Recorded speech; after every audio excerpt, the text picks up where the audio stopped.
Se establecen nuevas condiciones para distintos tipos de regulaciones. Por ejemplo, hay regulaciones que tienen en cuenta la clase, la naturaleza jurídica y el origen de capital de las entidades. Hay regulaciones que tienen que ver con las características económicas y sociales de los sectores y de las regiones que debe atender el sistema financiero. Se incorpora una definición precisa para diferenciar las entidades de capital nacional y las de capital extranjero. Sucintamente, aquella que tenga más de un 30% de capital de origen extranjero o que en su mecanismo de decisión prevalezcan en las asambleas de accionistas será por esta ley considerado como entidad extranjera. Para las entidades financieras de capital extranjero y para las representaciones de entidades financieras del exterior se incorporan criterios más restrictivos para su actuación en el sistema financiero nacional. Algunos de estos criterios se encontraban presentes en textos legales anteriores a la Ley 21.526, es decir, se reimplantan algunos conceptos que ya existían antes de la ley de la dictadura. Se le otorga al Poder Ejecutivo Nacional la facultad de autorización para el funcionamiento de una nueva entidad de capital extranjero, se lo saca de la órbita del Banco Central y se entiende que es algo que debe ser resuelto por el Poder Ejecutivo, así como para aumento de participación en el capital de entidades financieras y nuevas inversiones del exterior en el sistema. Además, se restablece el criterio de reciprocidad con los países de origen, tema que existió y también fue inoportunamente eliminado, por no tener que decir oportunamente eliminado, pero es inoportunamente eliminado. Se establece que la política de autorización de sucursales de los bancos, de las entidades financieras, deberá guiarse por el objetivo de ampliar la cobertura geográfica del sistema, de modo de facilitar el acceso de los usuarios a sus servicios, así como evitar una excesiva concentración de filiales en las diferentes plazas, en particular en los centros urbanos densamente poblados. Se obliga a las entidades locales de capital extranjero a poner en conocimiento del público los supuestos en que su grupo accionario mayoritario no respalde en su totalidad las operaciones realizadas en la Argentina. Se establece un listado taxativo de operaciones para los bancos comerciales con el criterio de banca universal, abandonando el criterio anterior de admitir toda operatoria que no se encuentre expresamente prohibida. Es decir, invertimos en este proyecto el sentido de se puede hacer todo menos lo expresamente prohibido a se puede hacer todo lo que taxativamente está expresado que se puede hacer.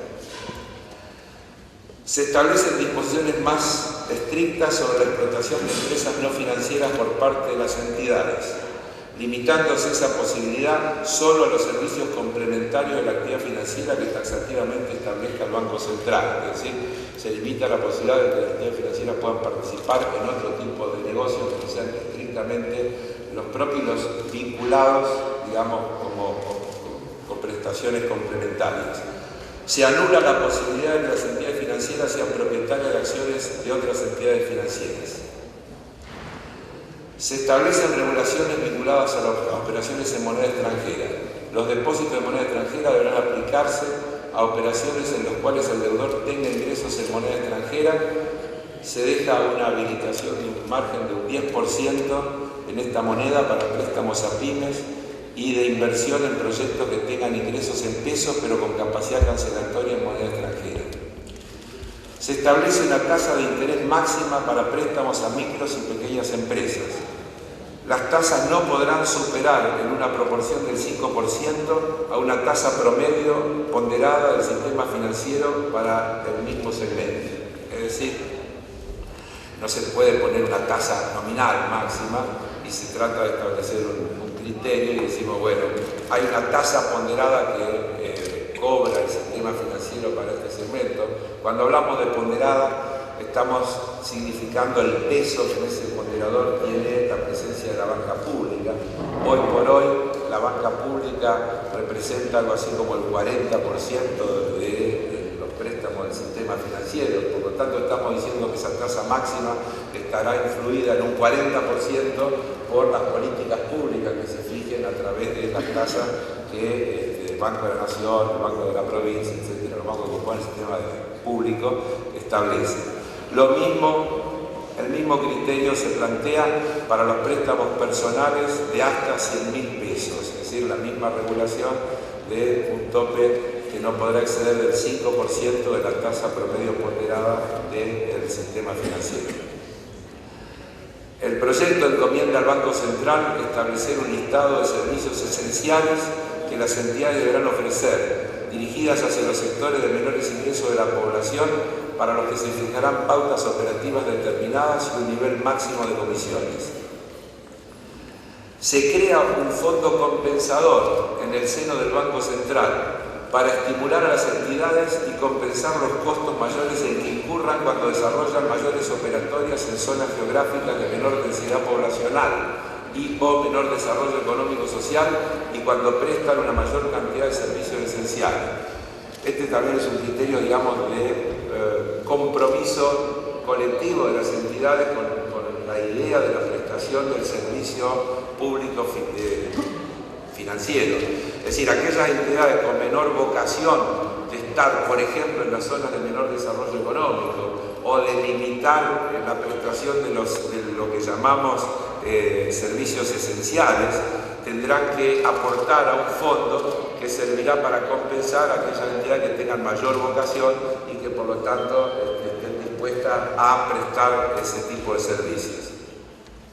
Las entidades financieras, esta es otra cuestión trascendente que planteamos, las entidades financieras deberán destinar, directa o indirectamente, no menos de un 38% del total de sus financiaciones al sector privado, a las micro, pequeñas y medianas empresas y un 2% a microemprendimientos. Es decir, estamos planteando por esta ley que el 40% de las carteras de las entidades financieras deberá estar destinado a financiar al sector productivo de la micro, pequeña y mediana empresa.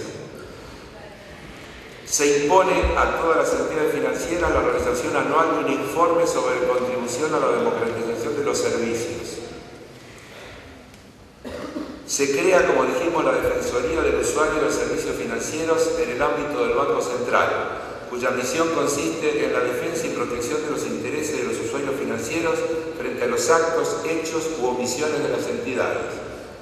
Son funciones de esta Defensoría constituirse como segunda instancia de reclamos interpuestos por los usuarios, que la primera instancia tendrá que ser el Departamento de Atención al Usuario que cada entidad, cuando se sancione esta ley, deberá contar. Y realizar, además, esta Defensoría, análisis y estudios sobre las necesidades, intereses y grado de satisfacción de los usuarios.